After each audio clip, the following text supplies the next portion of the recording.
Amor é um dos temas mais discutidos ao longo de toda a história da humanidade. A gente tem músicos, dramaturgos, cientistas, filósofos, qualquer pessoa que senta em um bar tem algo a dizer sobre o amor. A gente ama pessoas, a gente ama os nossos pets, a gente ama nosso trabalho, a gente ama a vida. A gente pode amar muitas coisas. Quando a gente sofre por amor, parece que tem alguma coisa muito estranha na nossa vida. Mas quando a gente ama, parece que ela ganha um sabor a mais. Muito tem sido dito sobre o amor ao longo da história. Será que tem alguma coisa que a gente ainda pode acrescentar? É isso que a gente vai descobrir no episódio de hoje do Pareamento.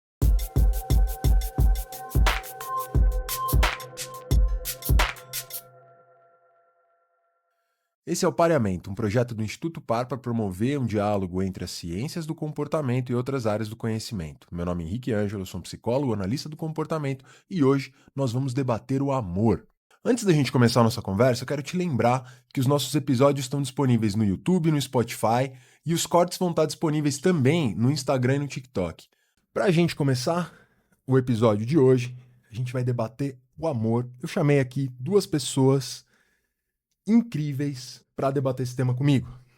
Queria, agradecer ao Daniel Tavares por ter topado.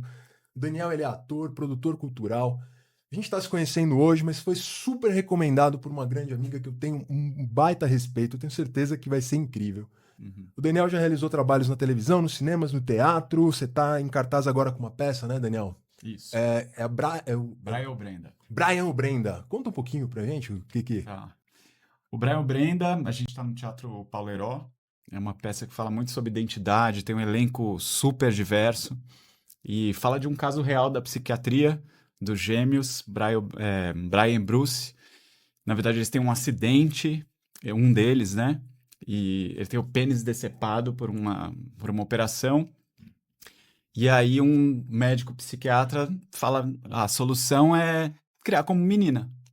Né? Então, a partir disso se desenrola uma tragédia. Então, enfim, é bem interessante. É um espetáculo muito, muito bonito e potente, assim, e acho que vale a pena assistir. Nossa, muito legal, cara. Obrigado por ter topado. E para discutir também com a gente, eu convidei o professor Roberto Banaco. O Roberto é terapeuta, é uma das maiores referências brasileiras na análise do comportamento. É uma grande referência para mim, né? Essa é a segunda vez que eu entrevisto o Roberto. A primeira vez foi em 2008, não sei se ele vai lembrar disso. Eu estava na graduação ainda, e aí eu fui até o consultório dele, a gente gravou uma entrevista. Na época não existia nem celular, eu levei uma câmera gigantesca. E ele é um dos fundadores do Instituto Par. Roberto, obrigado por ter aceito estar aqui com a gente. Prazer estar aqui nesse projeto lindo que vocês fizeram. Tô achando o máximo. Maravilha. Pessoal, vamos começar esse debate? Eu faço uma coisa, tá? Às vezes eu tô dando aula, tô conversando com as pessoas, eu falo assim, o melhor jeito pra gente começar a pensar sobre um assunto é a gente começar por o que não é aquele assunto, o que não é aquele conceito. Vou perguntar pra vocês, o que não é amor? Olha, essa. O que não é amor é abandono, é desprezo, é tristeza. eu tenho essa impressão, né? Porque o amor, para mim, flui. Então, o que não flui, o que é tóxico, o que é... né, o que envolve essa tristeza, Desimportância, sabe? Acho que desimportância não é amor. Uhum. Quando qualquer objeto seu não importa. Qualquer objeto da tua atenção, ou da tua afetividade, ou qualquer coisa que você tenha como foco, desimportância para mim é uma coisa que não é amor. Uhum. Uhum. É interessante, né? Porque a hora que vocês definiram que não é amor, a gente já começa a pensar em várias relações possíveis. Talvez até agora fique mais fácil pra gente poder pensar um pouco o que é o amor. E aí?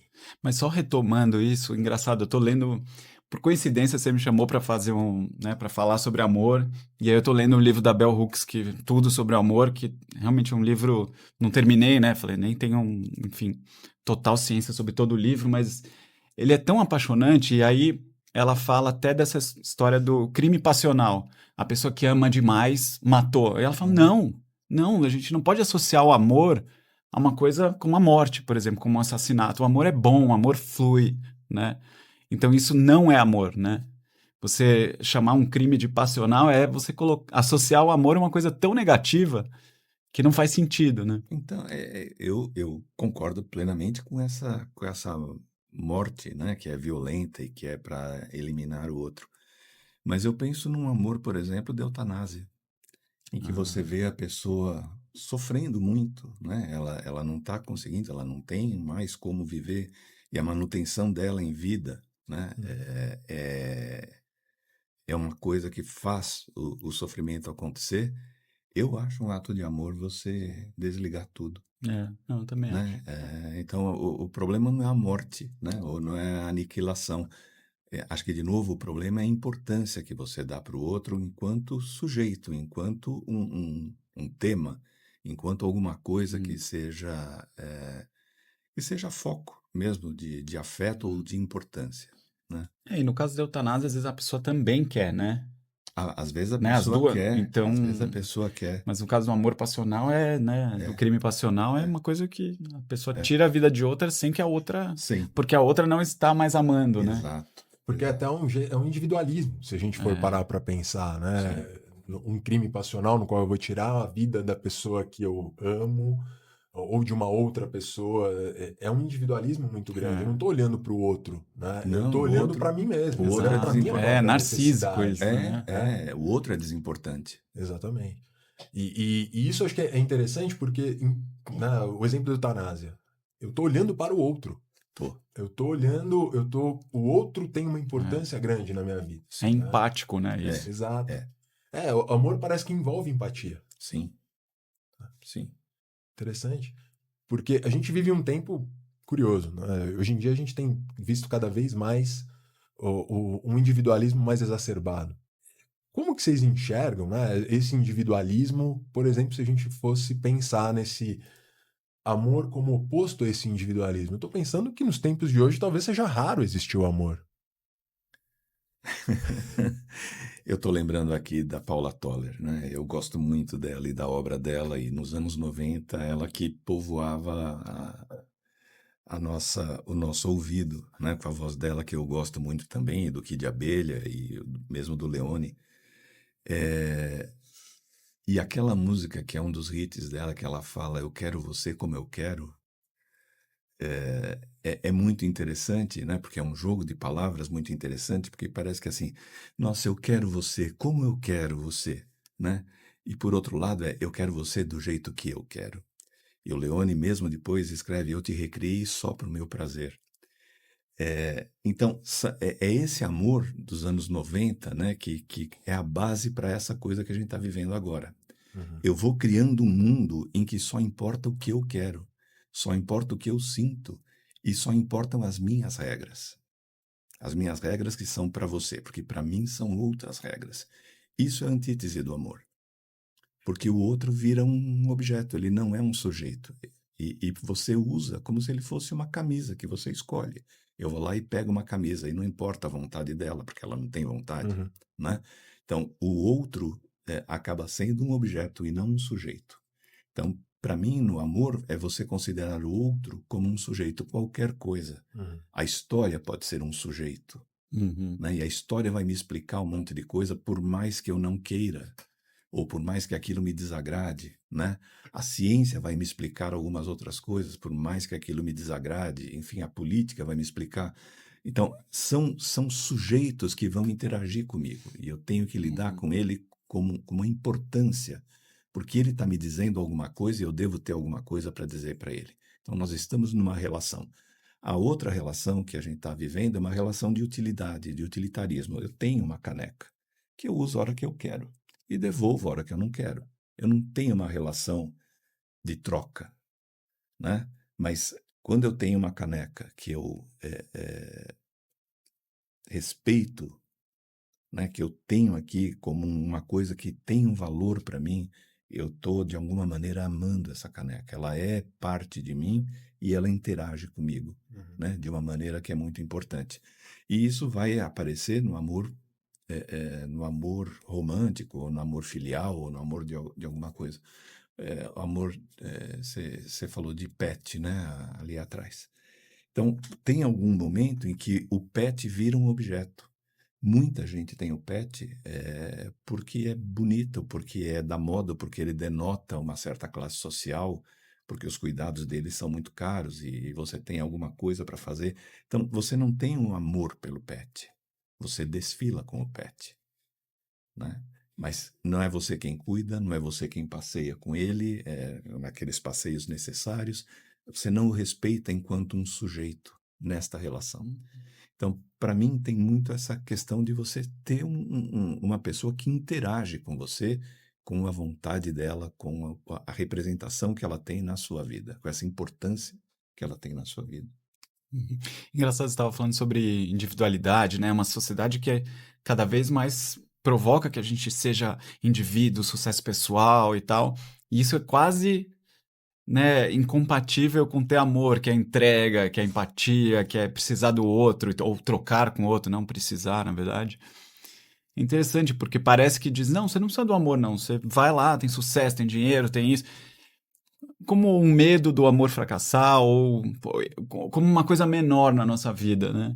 E não sei, eu tenho achado cada vez mais lindo a ideia de você querer um amor, ter um amor, procurar um amor, sabe? Foi associado a um pouco piegas, ou às vezes, por mais que todo mundo queira ver filme de amor, adore ler livros que contem histórias de amor, a gente recebe mensagens contraditórias contra isso, né? Você precisa... Não, você não precisa do amor, não. É só você ter sua vida, suas coisas, segue seu... né? Toca o baile. E eu sinto que o amor é importante, porque ele potencializa, né? Né? Você não perguntou ainda a definição de amor, mas eu sinto que o amor é um potencializador. Você tá com alguém especial, alguém que você ama, e ser amado também, para mim, te potencializa, cria a melhor versão de você, né? Então, não acho, eu acho que é uma sociedade que realmente está falando sobre isso, né? De você ser indivíduo e sucesso pessoal, mas eu acho que a gente é mais feliz amando, eu acho. Interessante, porque acho que o que, né, eu pego da fala de vocês dois é sobre troca, né? Eu acho que para mim ficou muito forte que amor é troca, em certa medida. E se nessa troca, mas não é qualquer troca, né? É uma troca que de alguma maneira vai fazer eu me sentir melhor comigo mesmo em certa medida e também com o outro, né? O outro ganha uma importância, voltando. E aí eu fico pensando, por exemplo, nas relações familiares, né? Porque eu posso pensar, se eu tenho uma relação familiar que vai fazer eu me sentir bem, que faz com que eu cresça enquanto indivíduo, que me dá essa motivação, esse gás, e isso acontece dos dois lados, né? Quando eu não estou utilizando aquela pessoa para eu subir na vida, por exemplo. Eu posso ter isso, por exemplo, numa relação com um pet. Tô trazendo, né, eu posso, por exemplo, é que a hora que você falou do pet ali, eu já falei, pô, peraí, eu tenho 3 gatos, eu amo esses meus gatos. Tô brincando aqui com vocês, eu tava aqui falando, peraí, pastel, pudim e pururuca são importantes. Eles não são objetos. Eles não são, né? Mas eu entendo. E aí, a hora que você vai pensando, tá? É uma relação. A hora que eu vou entender qual o impacto que eles têm na minha vida. Cara, eu chego às vezes super cansado do trabalho, eles estão lá, eles ficam em volta de mim. Muitas vezes, eu tô sozinho em casa, eles me fazem companhia. Eles fazem, e eles me dão uma importância que às vezes eu tô precisando daquela importância, assim como eu também dou importância para eles. Então eu vejo que existe uma relação de troca, mesmo entre espécies. Mas eu fico pensando em várias relações familiares que também podem potencializar isso. E a hora que você estava falando, Daniel, eu fiquei pensando, né? Esse buscar o amor. Eu vejo muitas pessoas que buscam esse amor, por exemplo, com amigos. Você pode amar um amigo. Sim. Né? Eu fico pensando se não tem a ver com laço. Então, mas de novo continua tendo a ver com importância. Vocês veem na internet hoje vários incentivos para que você faça o que você quiser, não importa a opinião do outro. Isso é uma falácia. Isso faz com que você seja desimportante para os outros. Exatamente por conta desse laço que você está tocando. Quando você é importante para mim, eu tenho que fazer coisas que sejam importantes para você. E aí eu posso esperar que você faça coisas importantes para mim. Mas quando eu me relaciono só comigo, eu evito que o outro me abandone e que o outro não me dê importância, e é esta cultura que a gente tem tido hoje. Faça tudo o que você quiser. Seja absolutamente sozinho. Não importa a opinião do outro, importa. Importa. Se vocês não gostarem de mim, vocês não vão me contratar como psicólogo. E eu tô perdido. Se vocês pensarem mal de mim, não importa o que os outros pensem de você, importa. Importa. Se eu não gostar do pasteleiro, eu não vou comer pastel na banca dele. E eu vivo daquilo. Então, eu espero que ele goste de mim. E eu espero gostar dele de alguma maneira. Né? Isso estamos falando de gostar. Mas quando você fala de amor, é a mesma coisa. Quer dizer, se eu vou atrás de um amor, mas um amor em que só importam os meus sentimentos e não importa o sentimento do outro, eu estou me amando e não ao outro. E por isso que as pessoas procuram o tempo inteiro. Procuram, porque elas não conseguem abrir mão de nada que é delas por conta dessa história. Não abra mão de nada do que é seu. Se mantenha ali, tá? Sozinho. Você tá, mesmo que você esteja em relação, tá um num casulo, o outro num casulo, então não existe relação. As pessoas estão perto, mas elas não estão em relação. A relação implica nisto, em eu saber o que é importante para você e deixar de fazer algumas coisas porque te incomoda, tá? E isso é uma escolha minha te agradar, porque aumenta a chance de você querer ficar perto de mim, né? E é óbvio que eu espero a mesma coisa de você. E aí, se você tiver essa reciprocidade, nós estaremos em relação de amizade, relação profissional, relação de qualquer motivo, por qualquer tipo de relação que haja. E Né? parece que as pessoas não estão realmente. Elas não querem abrir mão, né? É interessante, elas querem o amor, mas elas não querem abrir mão de nada. Aí fica difícil. Então, eu acho que isso tem muito a ver com as pessoas. Ah, não estou encontrando o amor. Fala, mas você não abre mão de nada. Não é se moldar para o outro, que isso eu também não acredito, né? Então, Assim, acho que é isso. Para fugir desse se moldar para o outro em que eu só sofro e só dou e não recebo nada, para fugir desta situação em que eu entro numa relação que me abusa, me atravessa, me maltrata, né? Eu então vou para o extremo oposto. Eu não entro em relação. Né? Eu não entro em relação.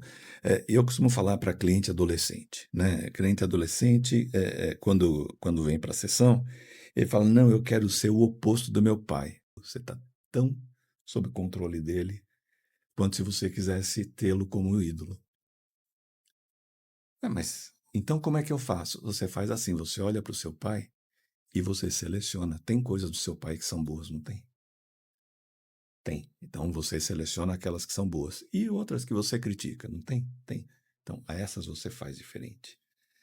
Então, você não entra numa relação em que você se submete ao outro, né? Mas você está o tempo inteiro em diálogo com o outro. Eu gosto disso, eu não gosto daquilo. Né? Eu brinco em terapia de casal, eu falo que a gente tem que brincar de quente e frio. Né? Eu gosto quando você se veste assim. Eu não gosto do jeito que você trata a minha mãe. E pronto. Tá quente aqui, tá frio ali. E a gente vai falando, a gente vai conversando, porque não é tudo bom ou tudo mal. E se as coisas tenderem para o melhor, a gente fica junto. Se elas tenderem para o pior, você já sabe o que eu gosto. Eu já sei o que você gosta e eu não estou afim de fazer. E, portanto, não tem que estar em relação, esse laço é desfeito, esse laço que você estava falando, Henrique. Então, eu acho que o grande lance é quando você dá esta importância para o outro e se coloca como importante na relação também. É interessante, eu uso uma metáfora às vezes com alguns pacientes, né, com os clientes, que a gente tem, às vezes, barbantes que conectam a gente em qualquer relação, né? Algumas vezes a gente faz coisas que rompem um barbante e às vezes a gente faz coisas que constroem um novo barbante, né? E eu acho que esse é o processo e o tempo inteiro isso está acontecendo. Alguns barbantes são mais grossos, outros são mais fininhos. Eu fiquei pensando um pouco nisso, porque não é incomum a gente ver as pessoas cada vez mais expressando incômodos nas relações. Por exemplo, você estava falando, não, eu aviso que eu não gosto que você age dessa maneira com a minha mãe. Mas isso precisa acontecer dos dois lados, né? E não pode ser também tão frequente assim. Uhum. Porque se você está aberto para mudar, né, eu acho que eu acho que é bem importante, porque eu tenho visto cada vez mais as pessoas expressando incômodo e jogando pro outro a responsabilidade para resolver o problema dela, né? E com isso as pessoas vão se afastando de você. Né? Você se torna uma pessoa mais detestável. Se eu chegasse e falasse assim, eu não gostei disso. Aí eu viro de novo, isso aqui não é legal. Isso aqui para mim não foi bacana. Né? Você se torna uma pessoa detestável, as pessoas não vão querer falar com você. Faz sentido pra vocês? De ser muito crítico, né? É tão engraçado, né? Porque você fala de falar muito. Eu fico pensando que as pessoas falam pouco, né? Eu acho que o É. grande problema, né, é uma comunicação mesmo, né? Até de expressar o que eu não gosto e o que eu gosto. Às vezes acha que o outro subentendeu, acha que o outro tá entendendo. E aí quando você vê, você acumulou um monte de coisas que você não falou, e aí de repente você termina um relacionamento. Porque você não falou e aquilo já acumulou tanto. E eu sinto que se você falar um pouco mais e falando não com essa tudo, né? Mas se você ir se posicionando, isso aqui tá, tá machucando, não tá sendo legal. Você tá olhando para isso que tá acontecendo com a gente e tal. Eu acho que as coisas poderiam dar mais certo. E eu tô falando isso também do meu caso, que às vezes eu falo, nossa, eu dou esse conselho para as pessoas e quando eu vejo, eu tô numa relação e eu falo, nossa, mas eu não tô falando algumas coisas que poderia falar, né? Então, Inclusive, nossa, como você tá bonito hoje. entende? Entendeu? Porque muitas vezes as pessoas acham que o outro sabe Tá que eu gostei. subentendido, Tá subentendido. Então elas não falam, né? Ou só falam o que não gostam, Uhum. e aí a relação fica insuportável, ou elas não falam nenhuma coisa nem outra. E é importante que os outros saibam, né? Os outros saibam aquilo que a gente gosta. Não está subentendido. E eu não sei o que está acontecendo, Uhum. né? Mas eu tenho também uma regra que a gente deveria ouvir com os olhos. É muito fácil saber quem gosta de você porque ele está sempre perto, Uhum. né? O comportamento do outro espelha aquilo que você faz. Se alguém se afasta de você o tempo inteiro, alguma coisa você está fazendo que o incomoda. Tá? Ele, de verdade, não precisaria falar, mas ajuda quando ele fala. Sim. Tá? Ajuda muito a comunicação, como você está falando, e ajuda muito a própria relação. Quando eu estabeleço uma comunicação clara e direta de tudo. Eu gosto de uma coisa ou não gosto de outra. Tá quente ou tá frio. Tá? Não tem só tá frio, tá frio, tá frio. Aí a relação fica muito ruim. Aí ela fica tensa, ela fica muito pesada. Né? Mas se eu disser, gosto do seu sorriso, puxa vida, foi tão bom quando você foi lá me fazer companhia no hospital. Uhum. E fica parecendo que a outra pessoa sabe e ela não sabe. Ela não sabe se você gostou, se você não gostou. Tá? Uhum. E a relação pode ficar, e mesmo que ela saiba, é muito bom ouvir. É muito bom ouvir, né? Que você, nossa, como você está bonito hoje. Para os meus clientes, às vezes eu falo, eu abro a câmera, né? E eu falo, nossa, a vida eu não sei, mas a cara tá ótima. Legal. Sabe? Legal. É muito legal isso, porque tem um jeito de você começar a relação, e é genuíno. Não é que eu estou falando, quando não tá boa, não tá boa. Tá tudo certo. Agora seus clientes já sabem que Eles já quando eles sabem. abrirem quando eu abrir a câmera e você não falar nada, É porque a cara não precisa tá dar boa. uma recalchutada na Exatamente, todos aparência. eles saberão disso. Nem a vida, Não, nem mas a cara tá é boa. o ar, não é, Tô brincando. não é a beleza, né? Não é claro, o claro. cuidado, é o ar. Às vezes a pessoa tá toda descabelada, mas o ar dela tá em paz, ela tá plena, ela tá Uhum. bem, sabe? E eu não deixo de falar.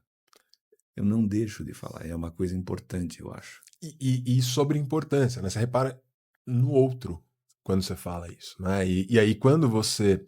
Só que é um equilíbrio, porque ao mesmo tempo, claro, uma relação terapêutica é uma relação mais unilateral, né? Então é um pouco diferente. Mas quando a gente está em um relacionamento com qualquer pessoa, seja com um chefe, eu falo, cara, eu amo meu chefe, eu amo, né, sei lá, meu colega de trabalho, ou eu amo meu amigo, ou eu amo né?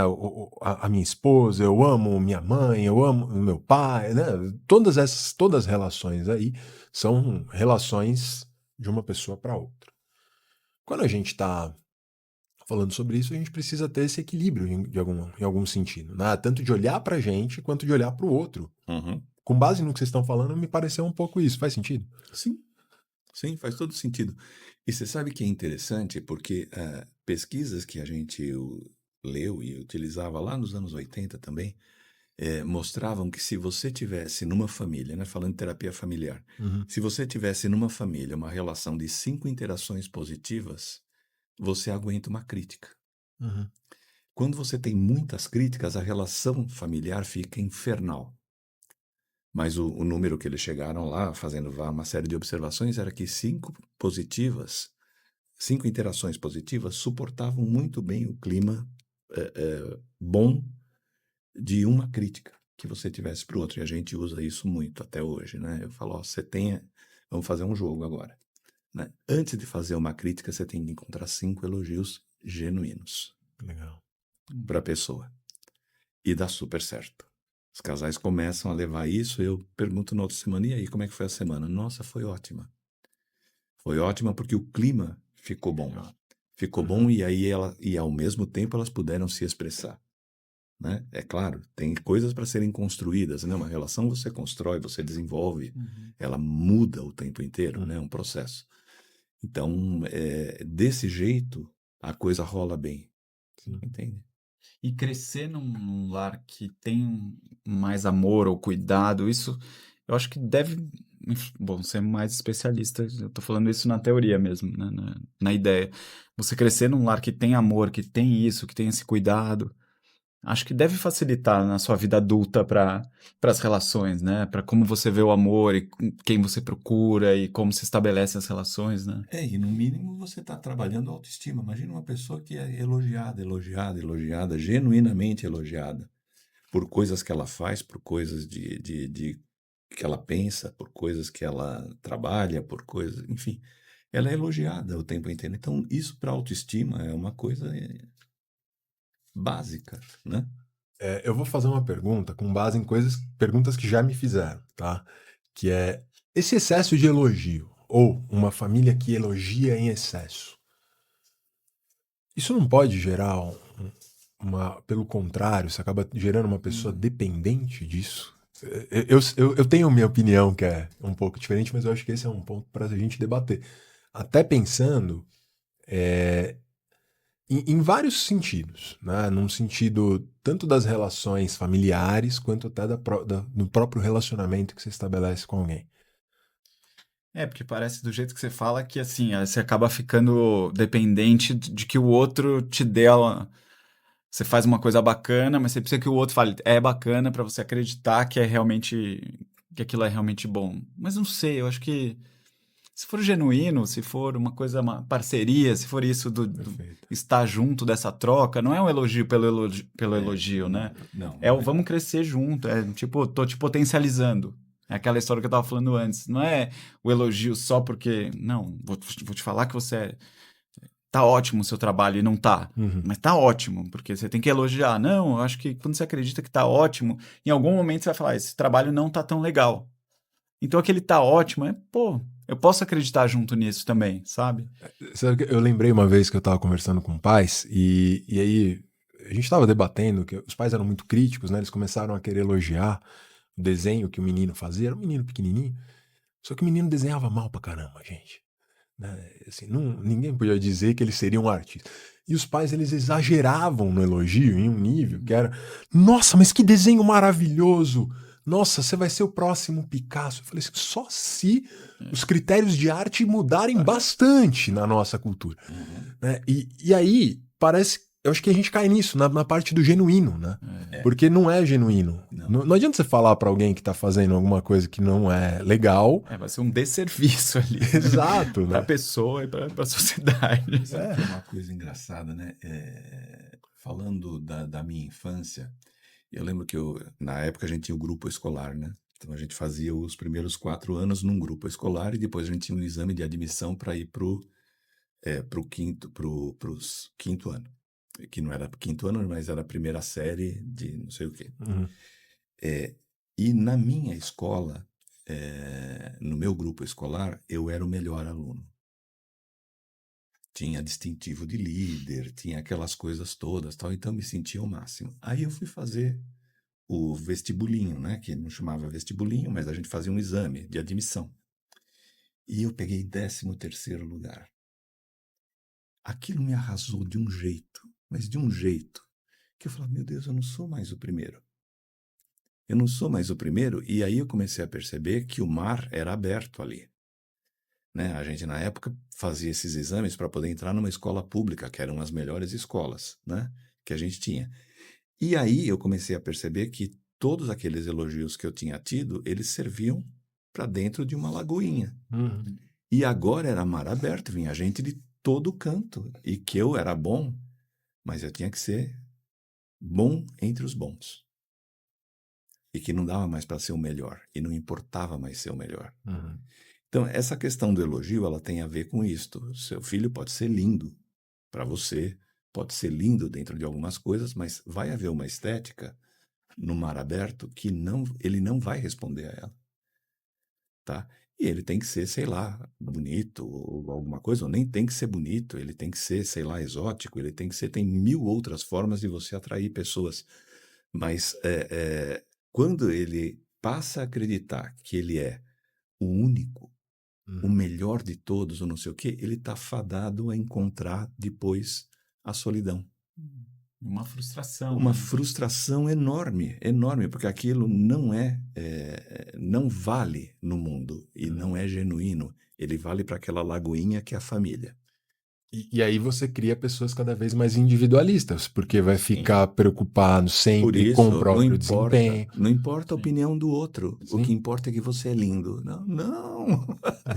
Você precisa ir atrás de alguém. Você precisa viver com alguém. A gente gosta de viver com alguém, a gente gosta de contato físico, a gente gosta de ter gente, né? E você se bastar não é bom. Vocês sabem que é interessante porque a gente. Quando eu propus, né? Eu falei amor de uma maneira genérica, né? Inclusive no convite que fiz para vocês. Até por conta de. Sei lá, toda vez que eu tô dando uma aula, eu uso um exemplo de relacionamento amoroso, né? De casal e tal. Dá um ibope muito grande, né? E eu achei que a gente aqui falando de. Eu achei que a grande parte dos temas iam ser esses. Tanto que um tópico que tinha aqui era amor familiar, e a gente está há bastante tempo debatendo, eu tô achando incrível, porque a gente está falando, inclusive, que existe uma relação entre o amor familiar com o todos os outros amores, com o amor romântico. Sim. Niel, você que trabalha mais diretamente com um público, eu e o Roberto trabalhamos também, né? Eu sou professor, o Roberto também, então a gente trabalha com um público em certa medida, mas você trabalha com um público de um outro jeito. Você acha que a gente tem, de fato, uma demanda da sociedade por temas que envolvem mais o amor romântico do que essas outras formas de amor? Ou você acha que não? Você acha que a sociedade para olhar mais quando a gente fala de amor romântico? Ou não? Eu acho que o amor romântico sempre dá mais ibope mesmo, né? Eu acho que a gente está interessado em se relacionar, por mais que a gente tenha 1000 questões, eu acho que a relação a dois, ou o poliamor, né? Que, enfim, os tipos de relacionamento amorosos mesmo, sem ser familiares, chamam muito mais atenção. As pessoas se interessam mais. Eu, quando estou idealizando, porque eu sou ator e produtor, né? Então, geralmente eu vou atrás dos textos que eu quero fazer. Então, eu fico lendo textos brasileiros, textos internacionais, e é engraçado como o tema do amor, da identidade, ou de como se relacionar, sempre me interessam muito, assim. E as pessoas vão ao teatro muito para se conectar com o que a gente está falando, né? O teatro, o filme, enfim, a arte de uma maneira geral, é uma coisa de espelho e de você se projetar ali, ser provocado, se identificar. Então, acho que o amor é um tema que as pessoas querem entender, querem saber, que estão interessadas, querem se conectar com aquilo. Uhum. Então, sinto que o amor. Mas acho que todos os tipos de amor, viu? Assim, familiar, com pet, acho que amor é um tema acho que delicioso e instigante, assim, né? Uhum. A gente tá aqui de manhã discutindo sobre amor, eu acho uau, sabe? Nossos ouvintes acabaram de descobrir o horário que a gente tá gravando. Desculpa aí. Depende. Não sei se Tô era pra ter brincando. falado. Não, sem problema nenhum. Ó, eu preparei aqui, acho que algumas perguntas, que elas vão muito nessa linha do amor romântico, mas que eu acho que tem uma relação direta com todos esses outros tipos de amor que a gente tem. Tem uma delas que eu acho que a gente podia colocar, que é: existe amor à primeira vista? Acho que essa é uma pergunta difícil, né? Mas que eu acho que vai ser muito legal. Não, eu acho que não. Amor é uma coisa construída.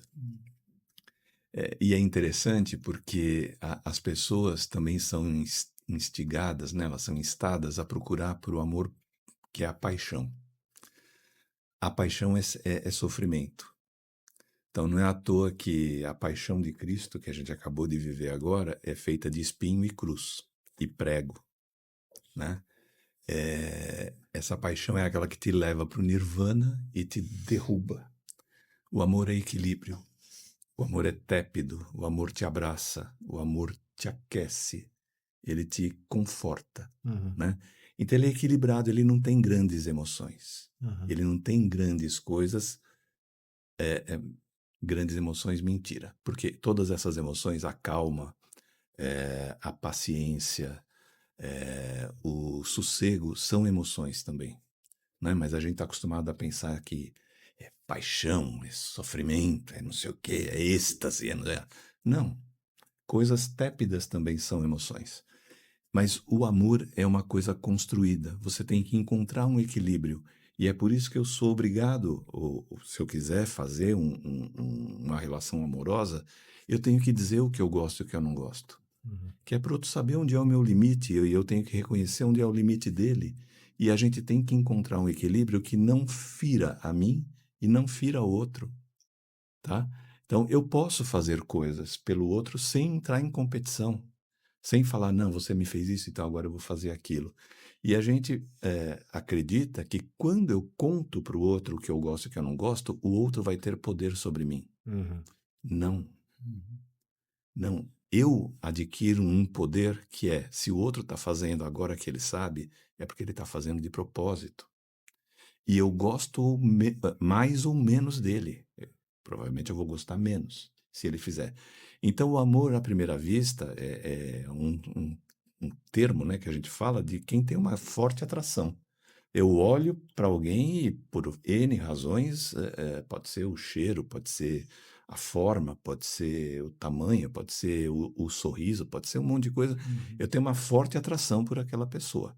Mas até construir o amor leva muito tempo. Tem que ter muita, muita relação para que você possa chegar a esse equilíbrio e você se sinta em casa quando você chega em casa, né? É o A- acúmulo de situações com aquela pessoa, de vivências com aquela pessoa que vai levar essa construção do amor, né? Exatamente. Em que Mas é que a ideia do amor à primeira vista é incrível, né? ela Você é olhar pra incrível. alguém e pensar, putz, um encontro e É. aquele encontro virar, né? Tem gente até que fala que foi encontro à primeira vez porque a história deu certo, mas não foi naquela hora, não foi na primeira troca de Não. olhares, né? Não foi. E você estava falando uma coisa ali atrás que era. Eu não vou lembrar agora o que era que você estava falando e nem por que eu comecei a falar, desculpa. Eu me perdi aqui, mas daqui a pouco eu lembro. Não, mas você sabe que isso até, eu fico pensando na relação desse amor à primeira vista, por exemplo, com as práticas familiares que a gente estava conversando. Se você construir uma relação com pessoas dentro da tua casa, talvez pessoas que te elogiem ou pessoas que tenham características parecidas, talvez te chamem um pouco mais de atenção e talvez isso de alguma maneira favoreça. É claro que existem outras coisas que podem interferir, né? Mas eu fico pensando até que pode ter alguma relação com esse olhar para outra pessoa, Uhum, em certa medida. Ou não, se você teve um ambiente que não te ajudou a se desenvolver, aí você pode começar a olhar para o mundo uhum. e até como oposição. Sei lá, minha mãe era uma pessoa muito certinha, então agora eu vou atrás de pessoas que fazem coisas completamente diferentes que minha mãe jamais faria na vida e essas são as que me interessam. Né? Eu não sei se vocês acham que tem alguma relação assim, ou pode existir? Eu acho que tem, porque assim, eu sempre acho que amor é feito de admiração e cuidado, principalmente. Então, algumas vezes eu olho para uma pessoa que tem uma força que eu não tenho, e eu admiro aquilo, e posso ver naquela pessoa uma possibilidade de ser protegido por ela, ser cuidado por ela. Tá? E eu tenho uma atração irresistível por aquela pessoa. Preciso saber se ela está disposta, né? Mas é isso, eu primeiro admiro. Algumas vezes eu olho para uma pessoa que eu admiro, mas eu não tenho a menor inveja, não tenho a menor vontade de ser aquilo. E não preciso daquilo. Então, provavelmente eu vou admirar, ela vai ficar lá, né? Um artista, por exemplo, ele chega, faz lá um papel, eu falo, nossa, que legal, que admirável o trabalho dele, ele realmente me convenceu daquele sentimento, daquela coisa toda. Mas eu não quero ser ator, né? Nunca quis, não tenho vontade e pronto. Então, Nada contra a sua profissão, nada imagina, contra né? a profissão, pelo contrário. Poxa vida. Mas a questão é que eu não preciso daquilo, então a admiração sozinha é uma admiração. Mas tem uma admiração de algo que eu preciso, e que é por esta razão que eu disse que é bom viver a dois. A gente vive a dois porque há coisas no casal que a gente não dá conta sozinho. Né? Nós temos falhas, nós temos problemas aqui, né, que são pessoais, e que vivendo em dois você consegue fazer muito bem. Você consegue ter uma vida melhor do que vivendo sozinho. Mas precisa ter a disponibilidade para o cuidado. E algumas vezes as relações andam deste jeito. Você cria admiração, você tem admiração, ou pela beleza, ou pelo jeito, ou pelo ar, ou pela profissão, enfim, uma série de coisas. E ao mesmo tempo você passa a cuidar do outro. Esse cuidado, quando guardado, dói. Quando você sente assim uma ternura muito grande, quando você sente uma necessidade de estar perto daquela, por exemplo, posso amar crianças, né? É um tema, não é uma pessoa, são tipos de pessoa. Posso amar os velhinhos, eu posso amar, sei lá, qualquer tipo de pessoa que esteja em sofrimento, e eu quero cuidar delas, eu quero cuidar, e não tem admiração, né? Não tem admiração, tem o cuidado ali. E eu sofro também. Para mim, isso também não é amor. Né? Eu cuido. O amor, esse amor que a gente está falando, ele tem as duas coisas. Ele tem a admiração por alguma razão qualquer, e ele tem o cuidado. Eu tenho vontade de cuidar, eu tenho vontade de estar perto e sou cuidado. E devo ser admirado também por algumas razões. A pessoa tem que gostar de estar comigo por algumas razões, porque isso faz parte da minha autoestima. Eu tenho que saber por que ela me ama. Porque se eu não souber por que ela me ama, eu não sinto amor. Se eu não tiver construído, né, um self que me diga, eu sei por que ela está comigo, eu fico muito inseguro.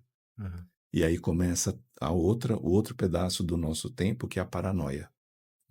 Se está comigo, é porque está ganhando alguma coisa. Porque eu sou vazio, eu não tenho nada para dar para o outro.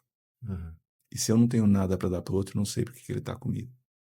Ele deve estar me usando. Entendeu?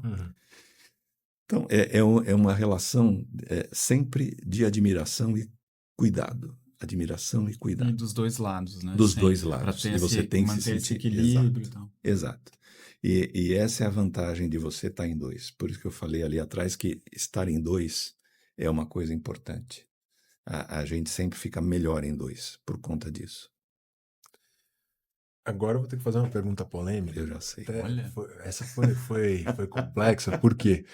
Porque eu estava montando o roteiro aqui para a nossa conversa de hoje e minha esposa soltou ontem e falou assim, Henrique, pergunta isso lá, né? Ela falou, é possível amar mais de uma pessoa? Fiquei super preocupado, porque a gente tem uma relação monogâmica. Olha lá, você já tá na paranoia. Tô brincando. Não. Será que ela tá me propondo isso? Não, mas eu entendi o porquê. Porque até tem a ver com a próxima pergunta, por causa de uma série da Netflix que a gente assistiu recentemente, e aí a gente ficou conversando sobre. Mas daqui a pouco eu faço. Eu tô soltando essa pergunta para vocês. Eu queria ouvir o Daniel. Daniel, você acha que é possível amar mais de uma pessoa? Eu acho, na verdade. Eu acho que não tem uma fórmula. Eu acho que o amor é tão possível de tantas formas. Isso que a gente começou a falar do amor romântico, né? Mas tem um amor romântico idealizado, né? Duas metades da laranja vão se juntar e aí vão ser felizes para sempre. Eu acho que é tão individual o desejo, o amor, é, como duas pessoas se encontram, ou três, ou sei lá, ou eu acredito que você pode amar ao mesmo tempo de maneiras diferentes, intensidades diferentes. Acho difícil manter isso enquanto relacionamento, né? Tudo ao mesmo tempo agora. Mas, assim, sobre a possibilidade de amar, eu acredito sim. Eu concordo. Eu acho que é possível amar duas pessoas ao mesmo tempo, duas, três, quatro, quantas forem. E aí a Rita Lee também já resolveu isso, né? Pode ser amizade. Uhum. Eu posso ter amor com sexo ou amor sem sexo. Eu posso ter uma. E outra, eu posso ter sexo dentro de uma relação que se chama casamento, que se chama uma união estável, que chama qualquer coisa, e posso ter sexo fora disto, se isso for acordado entre os dois. E eu posso ficar extremamente envolvido com uma pessoa se isso não ferir a minha relação, Uhum. né? E se ela estiver sabendo que eu estou envolvido, e se ela puder também ser um sujeito e poder escolher estar comigo ou não, Uhum. mesmo que eu esteja nesta situação. Mas que é possível acontecer? Sim, é possível. É Uhum. possível você amar as pessoas por N razões diferentes. Eu posso admirar uma pessoa pela inteligência, eu posso admirar outra pela sagacidade que ela tem e a rapidez com que ela resolve problemas. Eu posso admirar uma pessoa pela beleza, posso admirar por várias razões. Então, nem todo mundo vai ter isso tudo junto, mas nós estamos falando de amor, que é uma coisa, Uhum. casamento é outra. Uhum. Casamento e as regras do casamento são outras coisas, né? Estamos falando de sexo, é uma terceira coisa Uhum. que eu posso ter ou não. Mas o Né? sentimento em si, você O pode sentimento, realmente ter por claro, várias e pessoas. veja, a pergunta, se eu posso amar o pet, a família, o filho, a esposa, o vizinho, posso, Uhum. posso, eu amo ao mesmo tempo. E os amigos, eu amo amigos. Eu tenho uma relação com amigos em que eu tenho uma proximidade e é interessante. Eu tenho amigos com quem eu me aproximo e as minhas conversas com eles são sobre, por exemplo, finanças e trabalho. Tem outros amigos que eu vou falar do coração. Uhum. Se eu falar de trabalho com eles, eles não têm nada para me Nada. acrescentar. Uhum. Uhum. Né? Tem amigos que eu vou para farra, eu vou me divertir, mas aquele que fala de finanças não se diverte do mesmo jeito que eu. Uhum. Né? Eu amo a todos eles de maneiras diferentes. Então, o amor, eu acho que o amor é possível. Se for o amor romântico, então também acho que é possível, né? Acho que é possível. O problema é qual é a vazão que eu vou dar, qual a continuidade disso que eu vou dar. Vai virar um casamento, vai virar uma relação, Aí estabelecer as regras, né? O estabelecer as que regras. é, né? Exatamente. O Porque eu que acho que pode e o que não pode. o mais difícil é chegar numa fórmula que seja boa para essas duas pessoas, ou se tiver mais gente envolvida. Chegar numa fórmula que seja boa, né? Ah, porque eu acho legal um relacionamento, sei lá, se a gente for ter uma terceira pessoa na relação, acho legal que sempre seja a gente junto e mais a terceira. Uhum. Aí para outra pessoa, não, eu prefiro fazer as minhas coisas fora e a gente se encontra. Então, assim, você chegar numa fórmula que seja boa para as duas pessoas. Então, é que você está falando uma coisa que é super importante. Porque, veja, se eu fizer, eu estou em relação com uma pessoa, e eu viro para ela e falo assim: vamos ter um terceiro na relação? É a mesma coisa que eu ter o pet para passear. Entende? Eu vou ter uma prática aqui que é interessante, ou que vai me fazer aparecer de alguma maneira, como moderno, como alguma coisa. É diferente de que se nós dois estamos em relação aqui, estamos desenvolvendo, e aparece uma pessoa e eu começo a falar: nossa, mas que pessoa adorável. E que pessoa adorável. E a pessoa também tem uma outra relação com nós dois, e primeiro com a relação, e com cada um de nós. E aí começa a se criar outro tipo de relação que aí você pode chamar de poliamor, porque tem 3 pessoas envolvidas. Eu tava aqui pensando que a gente tem um Né? problema com esse nome poliamor, porque na verdade é polirrelacionamento. Se a gente Então, for analisar. exatamente, verdade. é isso. E aí eu posso ter regras também desse tipo. É. Mas só tenho que tomar cuidado se eu estou fazendo com que eu e as outras 2 ou 3 ou 4 pessoas que estejam envolvidas Ou N pessoas. sejam sujeitos que estão também na relação. Uhum.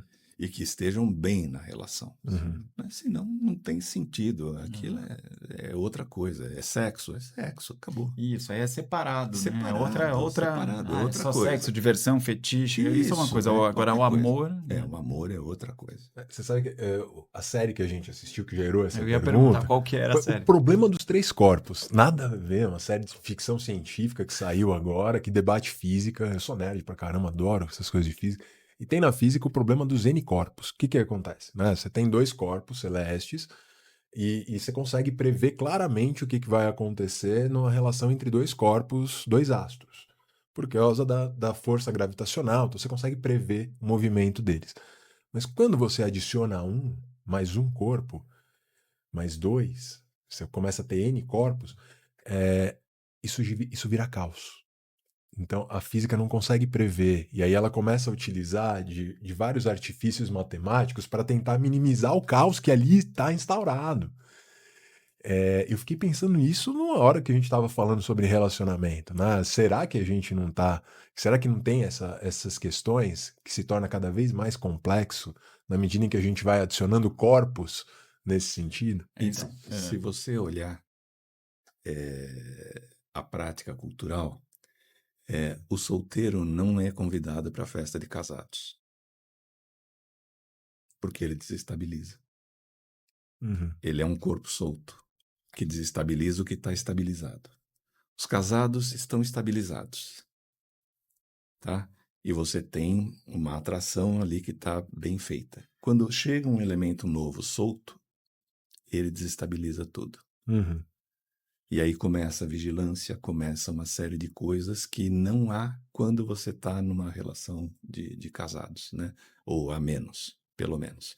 Então, você tem festas que são de solteiros e você tem festas que são de casados. Perfeito. Tá? Não existe, não. É raro acontecer de um solteiro, a menos que ele não esteja no jogo. Uhum. Sabidamente, ou é assexuado, ou ele está numa vida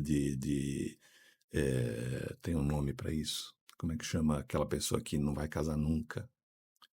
Convicto, solteirão É um convicto. solteirão convicto, tal. Aí ele é convidado para essas festas, né? Eventualmente.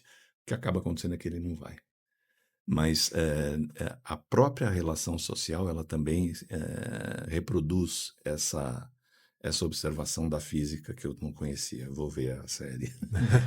Você está falando, vou assistir. É uma série. Eu não vou dar spoiler aqui, mas ela não ela discute isso, mas nem tanto. Então, mas em a física geral, mais o interessante. desequilíbrio acontece por conta do sexo, não por causa do amor. Uhum. Então, pode haver uma atração ali que desestabiliza tudo. Uhum. Né? Pode haver uma admiração que eu tenho pelo um possível oponente, porque eu não tenho aqueles atributos que ele tem. Uhum. E eu começo a achar que ele é um oponente e ele não ser. Ou eu posso conhecer tanto meu parceiro, a minha parceira, que eu sei que ele se atrai por aquelas coisas que eu não tenho. E aí se torna um ato E quase aí um a ato coisa fica altruísta, né? complicada. No sentido de, vai lá, mas aquilo vai me machucar de alguma maneira.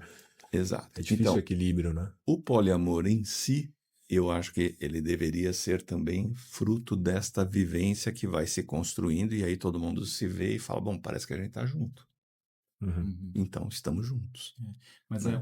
o que eu acho, assim, é que, sim, é possível, né, mas é difícil dar conta de 2 pessoas, da cabeça de 2 uma pessoas, já é, né? de uma já é, aí 2 já, aí você coloca mais gente, são muitos universos juntos, né, para poder funcionar e ter harmonia e ter a fluidez, que é aquela sensação do amor que a gente estava falando no começo, né, do que é o amor, da tranquilidade, de uma emoção que é casa, né? Uma emoção que te abraça e te cuida e te respeita. Então, quando envolve mais gente, acho que fica mais difícil. Não é impossível, acho que é totalmente possível, acho interessante, mas, enfim, acho que quando entra mais gente, sempre é mais gente em conflito. Tem um ponto que eu acho que a gente precisa tocar, porque isso está sendo tão amplamente discutido na nossa sociedade e às vezes me preocupa algumas das discussões, tá? Mas, enfim, eu acho que vou deixar para a gente debater aqui os problemas, né? Que é aquela teoria do Gary Chapman, das 5 linguagens do amor, né? Que ele vai discutir o toque físico, tempo de qualidade, os presentes, palavras de afirmação e atos de serviço. Vocês conhecem essa teoria? Já ouviram falar? Não conhecia Não? também. A ideia dele é o seguinte, é que as pessoas expressam o amor de diferentes maneiras. Então, algumas pessoas, por exemplo, expressam o amor pelo toque físico. Uhum. Outras, por passar um tempo de qualidade com o outro. Outras, quando dão presentes para outra pessoa. Quando, de alguma maneira, compram algo para o outro e tal, isso seria um ato de amor. Ou palavras de afirmação, como eu te amo, você é linda, todas essas palavras. E outro é um atos de serviço, que é eu fazer coisas para o outro. Se a gente for pensar nessa expressão do amor, né, o que vocês pensam sobre isso, sobre o que eu falei agora, dessas 5 linguagens? Mas aí é como se fosse cada pessoa tem uma, porque eu sinto que todos esses fazem parte desse Perfeito. combo de amar alguém, né? Você comprar um presente, você elogiar, você tocar, e tudo isso vai construindo essa conexão, né? Porque o amor tá muito ligado à conexão, né? Uhum. Então tá ligado a dar presente, a cuidar, o respeito, o tocar. Os adolescentes falam, por exemplo, qual é a sua linguagem do amor? Tem até teste, sabe esses testes na internet? Qual a sua linguagem do amor? Aí você fala atos de serviço. Cara, imagina a relação de poder que pode se estabelecer numa relação quando você fala que é atos de serviço. Eu acho que você tem talvez mais afinidade com alguma ou outra. Eu me expresso melhor fisicamente. Eu não gosto de ficar falando. Não tô falando Daniel, Sim, mas claro. acho que tem preferências de como a gente expressa, né? Eu acho que é mais ação. Você vai ver meu amor nas minhas ações para contigo. Mas no geral, mesmo que eu haja mais, eu tenho que complementar com outra coisa, senão vai acontecer o que você falou, né? Aí você só age e não fala nada, também vai desequilibrar, né? Uhum. Né? Vai gerar algum tipo de desequilíbrio em algum momento.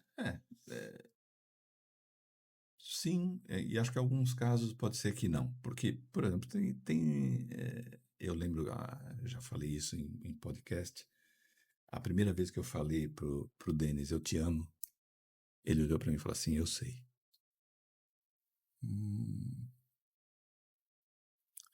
Eu me emociono toda vez que eu falo. E aquilo foi um reconhecimento de amor tão grande. Eu me senti tão observado e considerado, que aí eu amo ele até hoje, vai fazer 30 anos que a gente tá junto. Então, não precisou falar. Uhum. Mas olha que louco, foi mais emocionante você ouvir ele falar eu sei do que exatamente a Do sua que eu declaração. falar. É isso que eu quero dizer. Era você que talvez precisasse do eu sei do que ele Então, do eu te amo, né? e Olha que na verdade interessante. eu quis expressar uma coisa que eu estava sentindo, né? E é isso, ele não precisava daquilo. E por outro lado, as coisas de fazer coisas, né? De serviços. Eu sou muito mais organizado que ele. Então, todas as contas estão na minha mão, eu resolvo e tal, e não sei o que, precisa tanto, tal, pronto, eu resolvo. Não cozinho nada na vida, nada na vida. Mas se eu falar para ele, 1h da manhã, que vontade de comer pipoca, imediatamente ele levanta e vai fazer pipoca.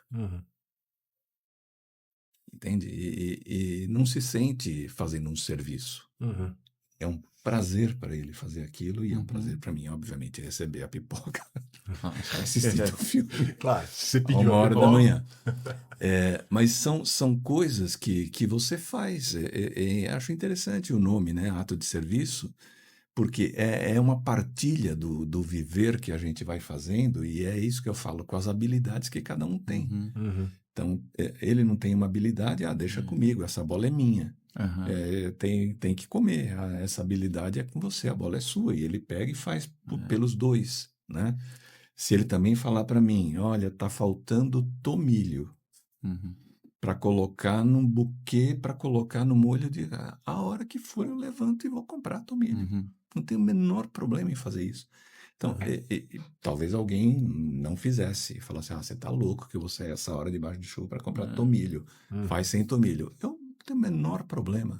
Levanto na hora. E o amor traz essas complementaridades, né? Isso é uma isso. delícia, É né? Que é isso. você que não cozinha, ele cozinha. Essa conexão é muito legal, né? Do outro, você tá com uma pessoa que te complementa em umas coisas, Isso. né? Enfim, te traz coisas que talvez você sozinho não teria, né? Então eu acho E eu super lembrei de interessante. quando daquilo que você tinha falado Ah, e que eu ia falar na outra hora.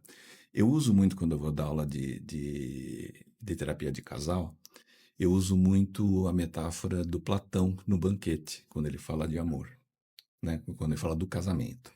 E ele fala que antigamente as pessoas eram grudadas costa a costa uma com a outra. uhum. E porque fizeram lá algumas malcriações com os deuses, eles primeiro separaram as duas pessoas que nunca tinham se visto, então elas não sabem reconhecer quem é a metade dela. Ah, E a outra coisa que os deuses fizeram é que eles abriram a terra numa tempestade enorme, né? Tinha a Pangeia, que era uma coisa fixa, e agora tem os 5 continentes. E espalharam numa tempestade esses dois pedaços da mesma pessoa, que eram muito fortes por estarem juntos.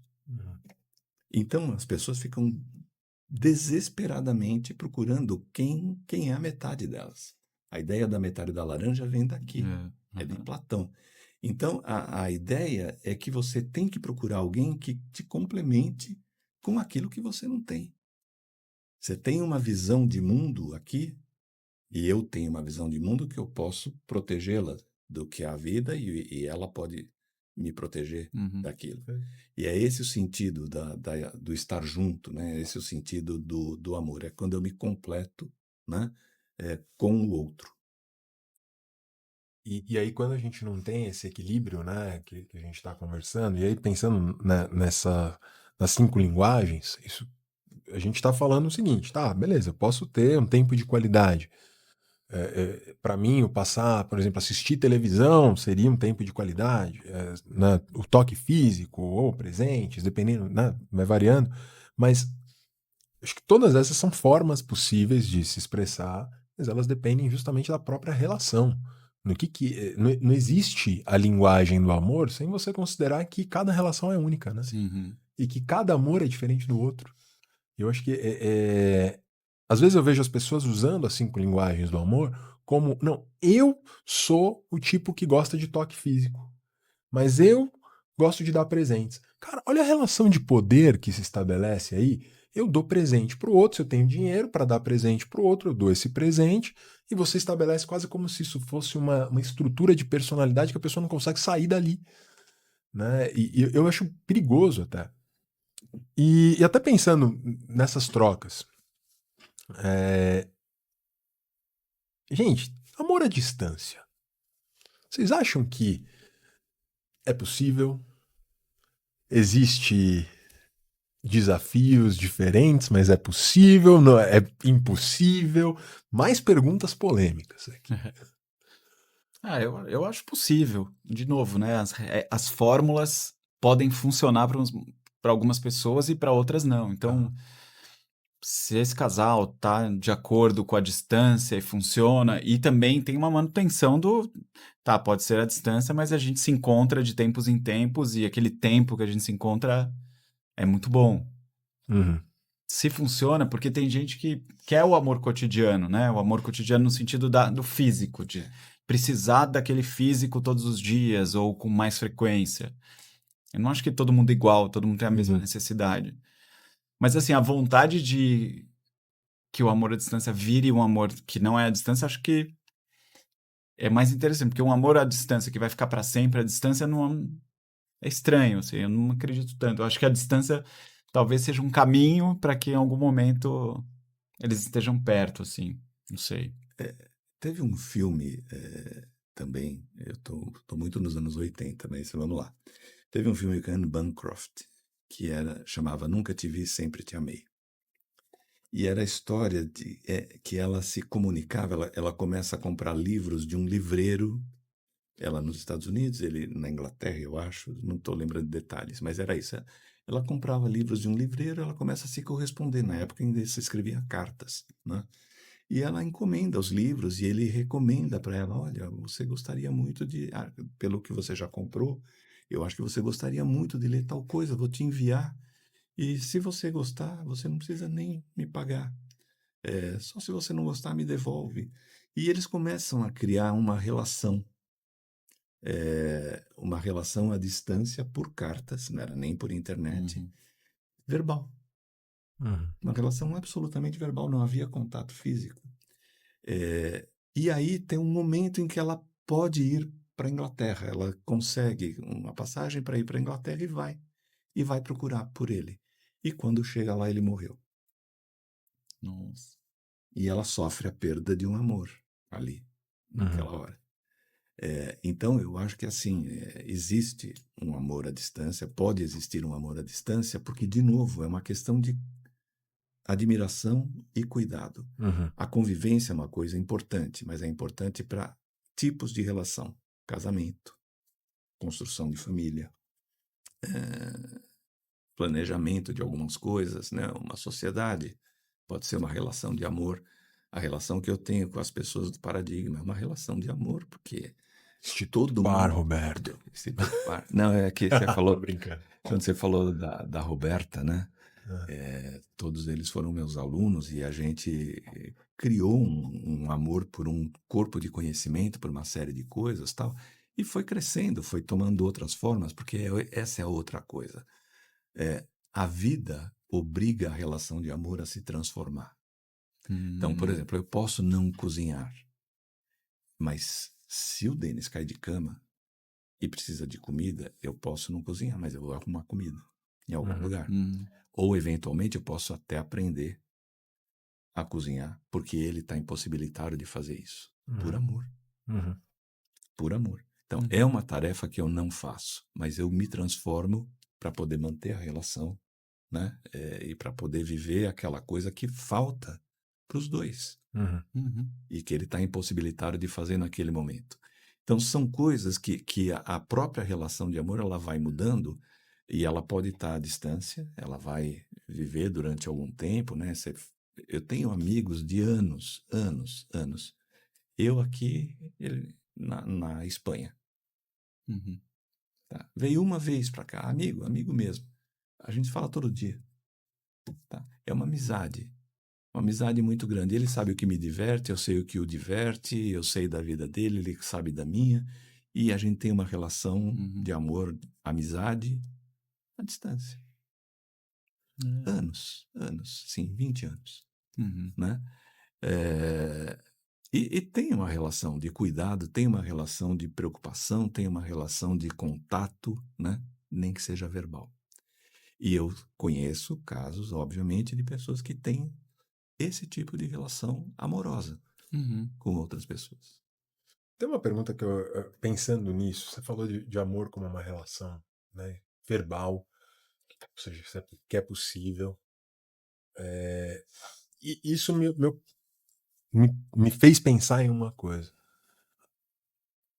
Um ator consegue interpretar muito bem um papel específico, mas ele não faz aquilo com uma troca específica com a outra pessoa. A gente está interpretando, a gente está agindo de uma maneira por outras razões que não aquela troca genuína que está acontecendo. É possível, será, emular essa relação? A gente simular essa relação de uma maneira que o outro se sinta amado?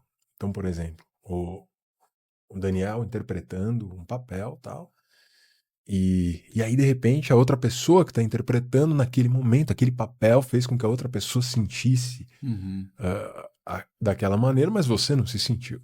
Tá. Não sei se... É engraçado, porque é uma profissão que trabalha com toque, com cheiro, com beijo, Sim. com... E é isso, a gente às vezes está falando eu te amo, olhando no olho, porque quanto mais aquilo for verdade para quem estiver vendo, melhor para a gente o trabalho está sendo bem feito. Mas é claro que isso mistura com a vida. Eu acho que não é... A gente também é falível de se apaixonar falando pro te amo, te amo, te amo. Aí uma hora... talvez. Claro, tem que acontecer com as duas pessoas, mas eu acho que essa profissão toca num lugar... Claro, você é profissional, não tô falando nesse lugar, né? Claro. De aproveitar ou alguma coisa assim. Mas, assim, é uma atividade tão sensível de toque, cheiro, né? E de convivência... Que se apaixonar é uma possibilidade, Sim. né? Então, acho que é bem possível, assim, da relação se transformar, acabar virando uma relação de verdade, assim. Mas, no geral, você consegue ser profissional se você tem uma relação fora e tal. Mas eu pensei até nesse sentido, né? Imagina, eventualmente pode haver uma confusão até, né? Num sentido de você tá simulando um papel, a outra pessoa de repente se apaixona. Mas você não, você tava ali ganhando. Tô trabalhando, Eu tô trabalhando aqui, né? E eu fico imaginando isso em vários sentidos. Até pra gente entrar nesse próximo tópico, que é hoje em dia a gente consegue ter uma máquina funcionando como um ser humano.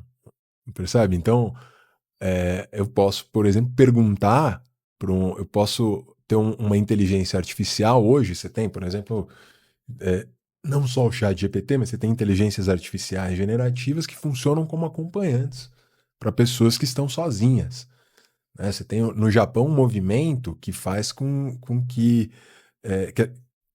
tem investido no que eles chamam de waifu, que é uma inteligência artificial que vai conversar com você e você vai poder construir um relacionamento com aquela inteligência artificial. E eu fico pensando, né? Se a gente consegue isso, e se a gente está aqui concordando até o momento que amor é troca, e a hora que eu interajo com uma inteligência artificial, me apaixono por ela, começo a amar aquela inteligência, entro em desespero se aquela inteligência um dia sair do ar, se ela não estiver dando lucro para aquela empresa, né? E aí? É uma pergunta. Então, eu acho que a gente tem que discutir primeiro o que é uma relação genuína e uma relação virtual. Então, algumas vezes as pessoas falam: eu não entro num aplicativo de encontro porque é uma relação virtual. E eu falo: não é virtual. Ela é via eletrônica, né? Ela tem um eletrônico aqui que intermedia duas pessoas que existem, elas estão no mundo real, tá? A interação é eletrônica. Então, aqui são duas pessoas. Esse jeito que você está falando, a outra pessoa é virtual. Ela não existe, né? Ela foi construída e ela foi construída de um jeito para me despertar sentimentos. Então, eu posso sentir amor. E eu até posso me sentir amado, porque ela foi construída para isto, tá? Mas a relação não é de duas pessoas. A relação é virtual. Tá? Ela não existe. É como eu ir pro... Tinha uma época era moda ir pro mundo 2, como é que chamava? Que você tinha o um mundo metaverso, paralelo. Second Life. Second Life. Tá. Que as pessoas viviam, compravam terrenos, uma piração total e tal. Aquilo não existe. Aquilo não existe e as pessoas viviam emoções. Então, o amor pode entrar num cardápio. A gente falou, né, da arte. Eu sempre falo que quando eu abro um programa, né, abria, né, hoje em dia não tem mais, tem uma lista de coisas que você pode querer ver ou não. Mas quando você abria um jornal para ver em qual cinema você ia, você procurava lá por temas, por emoções, ação, terror, suspense. Então, eu hoje quero sentir suspense. Então, eu vou assistir um filme X, que está ali no cardápio, como eu sento e falo: bom, hoje eu quero comer macarrão à carbonara. Quero sentir esse gosto. É isso que eu quero. Então, nesta hora, né? Perto da hora do almoço. Cruel, né? não foi legal. Não foi legal. Desculpa aí, hein?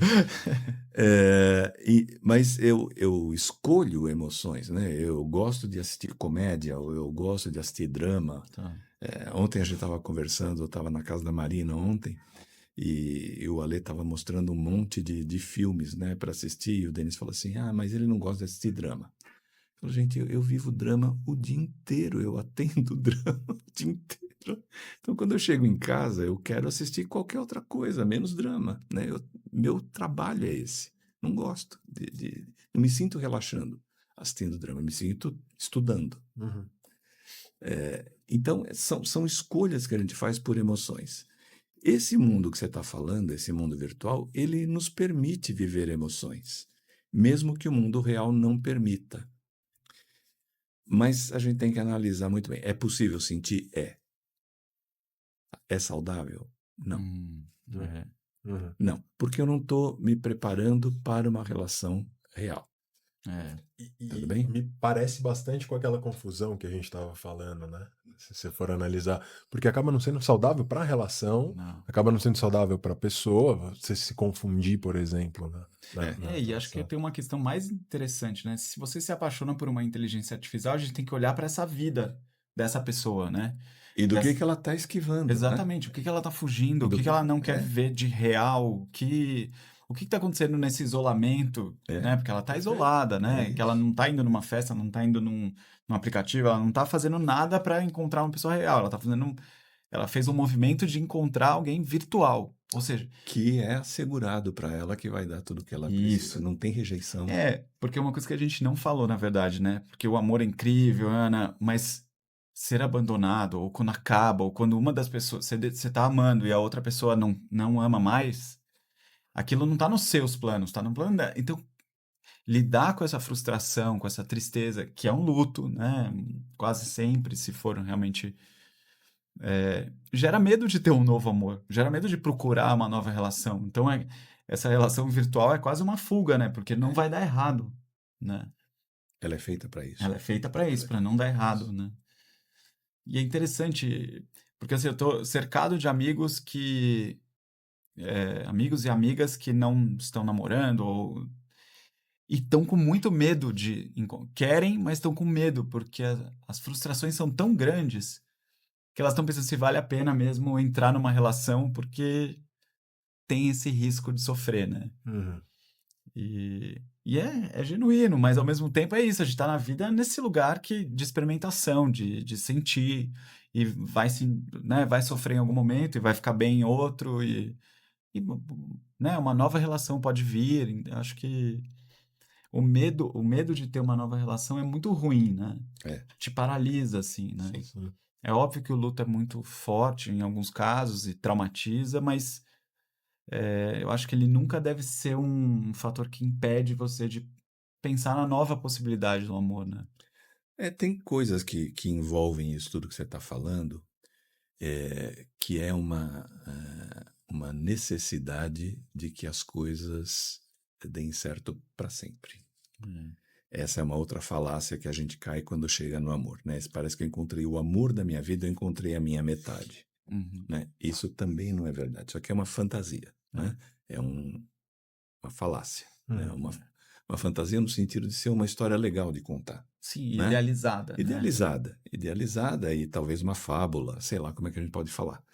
Mas se você tiver sabendo agora, eu não sou religioso, mas eu gosto muito de algumas passagens da Bíblia. Então, quando Adão e Eva foram expulsos do paraíso porque adquiriram conhecimento, Deus falou para eles: vocês vão viver agora de sangue, suor e lágrimas, né? E a nossa vida é isso. Sangue é doença, que eu tenho que correr atrás para resolver. Suor é trabalho. E lágrimas são frustrações e tristezas que eu vou viver. A vida natural é esta, né? Então, eu posso conhecer uma pessoa e construir uma vida com ela. Uhum. E pode ser que chegue um momento em que ela vá embora. E o amor não foi para sempre e não tem problema não ser para sempre, Uhum. tá? Desde que ele tenha sido pleno, né? Eu lembro muito da Ziza falando quando eu terminei meu primeiro casamento e eu chorava, e eram 16 anos de relacionamento. Eu falava, nossa, tudo acabou. Ela falava, mas por que você está chorando? Você viveu 16 anos com uma pessoa feliz. Por que você está chorando? Uhum. Né? E eu falava, não, tem razão. Não, acabou. outros virão. E vieram, Uhum. né? E É que tá o tudo duro é certo. atravessar, né? É atravessar esse período, Então, né? que também não deveria ser. Também não deveria ser, né? A gente sente como se fosse porque é um fracasso, Uhum. né? A gente se sente fracassado, a gente sente que perdeu uma coisa muito importante e tal. E é um valor, né? O tempo que você está com a pessoa é um valor cultural muito Sim. importante, né? A gente valoriza isso. E parece que está vivendo essa coisa do amor eterno, né? Aquele amor que vai perdurar. E não considera as transformações que as pessoas têm Uhum. e que a vida Uhum. apresenta, né? Nessa transformação você perde. Nessa transformação as coisas mudam. Mas faz bastante sentido você sentir essa frustração, né? Como a gente fala até na análise comportamental, extinção, né? Sim. Esse processo, todo esse luto, tudo isso que a gente está falando, faz sentido a pessoa sentir nesse momento. Será que a nossa sociedade, né, vendendo essa ideia do amor eterno, não aumenta um pouco essa frustração que a gente tem, ao invés de a gente olhar e falar assim, nossa, peraí, mas realmente não tá me fazendo bem essa relação, Uhum. a hora que acabou, eu consigo, legal, então agora tem uma outra oportunidade para eu viver, né, e vamos lá, ela também vai ter uma outra oportunidade, espero que ela seja feliz, eu também vou ser feliz, e até vai vendendo coisas como, sei lá, trago de volta o seu amor em 10 dias. Que você vê nos posts, assim. Eu ia fazer uma brincadeira, eu ia fazer assim, olha, vamos fazer aqui a mãe Juju. Aqui, ó, trago de volta o amor em 10 dias. Eu falei, não vou fazer isso aqui, vai. Já fez, né? Já Já fez. fiz agora. Pode fazer. Mãe Juju, aqui, ó. Obrigado por patrocinar o pareamento. Mas acho que eu fico pensando que a nossa sociedade parece que não prepara a gente para esse tipo de amor que a gente está discutindo, né? Ela vende que amor é esse amor à primeira vista, ela vende que o amor é eterno, ela inclusive começa você estava falando do cardápio, né? De você chegar lá e falar, não, eu quero assistir um filme assim, eu quero assistir um filme assim. A gente começa a ter muitas possibilidades e parece que agora, até isso no amor parece interessante, né? Tinha um amigo meu que ele falava o seguinte, o Tinder, ele é um cardápio no qual você escolhe a sua comida, mas a sua comida também precisa te escolher. Eu falei, nossa, tá, é pesado, mas se você for analisar é um pouco isso. Né? No sentido de que existe muitas opções e que você vai indo lá, mas né? Eu tô aqui pensando o quanto que a nossa sociedade ela não gera um monte de confusões pra gente nesse sentido do amor. Né? Até aumentando a tentação para você conseguir manter um relacionamento, porque você manter um amor exige sacrifícios, exige abrir mão de coisas em certa medida. Não mais. Uau! Que é o que eu estou falando para você que a sociedade faz hoje. Não viva nenhum sacrifício. O amor, agora transformado em casamento, ele não é necessário. Uhum. Não é necessário que você sofra para isso. É necessário que você compre a sua televisão, que você compre o seu sofá, que você compre não sei o quê, e quando não der certo, você desfaz e compra outro. Tudo vira produto. Tudo vira produto e agora as relações se trombam. Uhum. Porque ao mesmo tempo que você tem que ter todo o sonho de construir um amor eterno, e eu vou fazer um lar, que, prestem atenção, não pode ter nenhum resquício do anterior. Tá? Porque eu tenho que comprar tudo novo agora. Tenho que mudar de apartamento, tenho que fazer alguma coisa, né? Para esse novo, que supostamente eu tenho que trabalhar para ser eterno. Mas eu não preciso viver nenhuma frustração. E se a pessoa não estiver me atendendo, eu mudo de novo. E vou construir um outro, e vou comprar tudo de novo. Uhum. Então, as duas coisas que parece que se chocam, elas encontram uma linha de condução, que é a linha do consumo. Eu tenho que consumir o tempo inteiro. Tá? Estou vivendo uma frustração, abre mão de tudo. Vai embora e constrói tudo novo. A sua próxima relação não pode ter nada que venha da outra. Uhum. Mas eu entendo o que você está falando, né? As mensagens são muito truncadas. Às vezes é isso, o amor é para sempre, o legal é ficar junto. Mas por outro lado tem esse outro, você não pode fazer sacrifício, ó, não deu certo, tchau. Você fica meio confuso. Qual linha que eu sigo? Vamos fazer sacrifício e ficar junto? Não, vamos trocar deu uma frustração, bora pra uma nova relação, né? Que eu acho que não é nenhum dos extremos, né? Acho que o amor não tá nesse lugar, nem do se sacrificar, como, né? Tenho que abrir mão de tudo pra ficar com alguém. E nem no lugar de o primeiro conflito eu pego minhas malas e vou embora, né? Porque a gente tá vivendo uma sociedade desse, né? Não à toa a gente fala de amores líquidos porque Sim. Sim, as relações porque estão eles são. muito. Então, porque é isso, eu acho que a gente tá mais próximo desse momento em que não gostei do que você fez, eu pego a mala e vou embora, do que realmente acreditar nessa possibilidade de amor pra sempre, sabe? Acho que a gente tá acreditando demais nesse amor que realmente no primeiro conflito eu viro as costas e vou embora. Exato. É quando eu não tô preocupado com o outro. Eu estou preocupado comigo, É. dentro da relação. E que segundo as definições que a gente estabeleceu aqui, não é amor. Não é amor. Não é amor. Porque é isso, a gente tá vivendo uma sociedade ensimesmada, individualista, e quanto É. mais individualista, eu acho que e esse sentimento vai sendo introjetado dentro da gente, então acho que fica mais difícil mesmo amar, né? Que envolve coisas do se doar, ou e troca e tal, né? Então dentro do lugar super individualista que eu quero o meu espaço no mundo, eu não tô olhando mais pra nada, faz mais sentido, assim, né?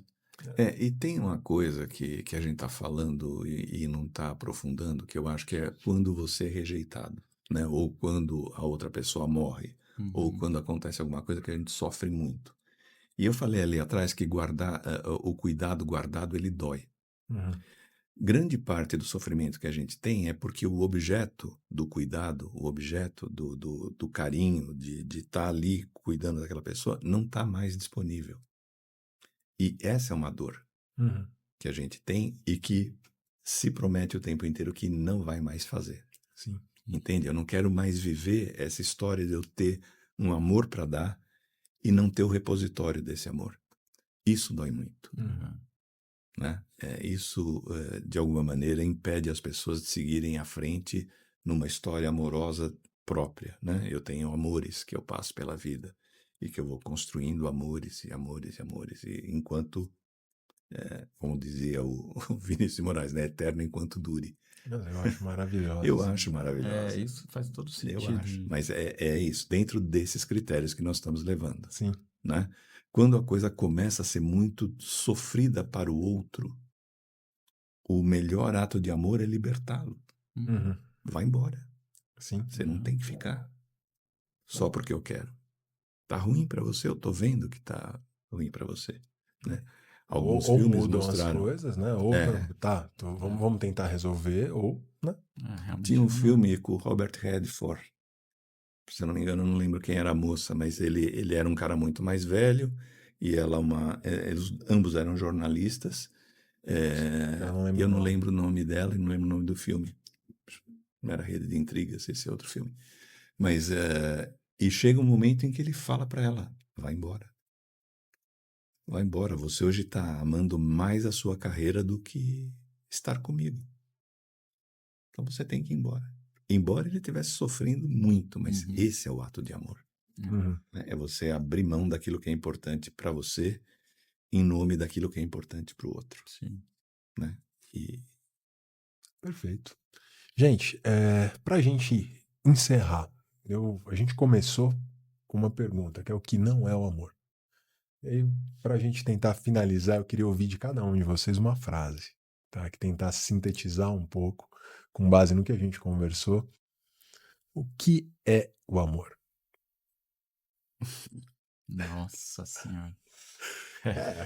Aí a gente para agora, daqui a Uma 40 frase, minutos a daqui a gente pouco- volta e... eu não sei se eu vou fazer que nem o Dominguinhos, o amor é o amor.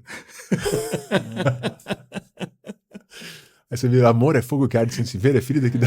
Eu tenho 2 minutos mais para te contar uma coisa. Pode. Quando eu dava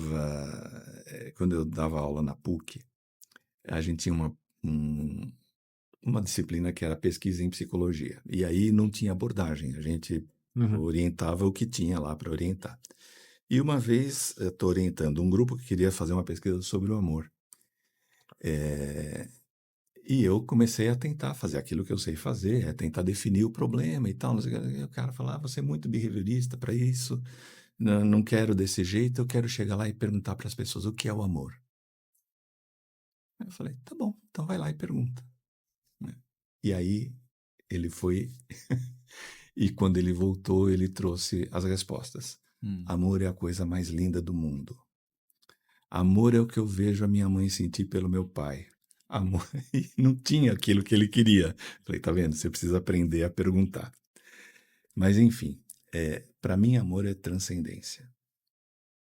É você abrir mão de você para acolher o outro. Isso para mim é amor. Muito bom. Eu acho que amor para mim é realmente um estado em que você traz do outro, você potencializa a melhor versão do outro e é potencializado a ter a sua melhor versão. Eu acho que para mim que tá ligado à transcendência no fim Com das certeza, contas, né? com certeza. Interessante, muito legal, porque isso vale para qualquer tipo de relação. Posso amar o meu trabalho, eu posso amar o meu pet, eu posso amar a minha mãe, eu posso amar minha esposa, eu posso amar o meu marido, eu posso amar o meu amigo, né? Gente, obrigado demais pela conversa, assim, para mim foi um prazer, tá, né, a gente ter batido esse papo aqui. Queria de verdade agradecer por vocês estarem aqui no primeiro episódio desse nosso podcast. Obrigado mesmo, gente. Valeu por terem Obrigado. vindo. Muito obrigado pelo convite de estar aqui. Obrigado pelo convite, foi uma delícia estar aqui discutindo esse tema que é tão instigante, tão inspirador, eu acho. No próximo episódio, a gente vai discutir mindfulness e espiritualidade. Eu vou convidar a doutora Roberta Kovac e o professor Stephen Little, e ambos vão debater esse tema comigo. Um abraço, até o próximo pareamento.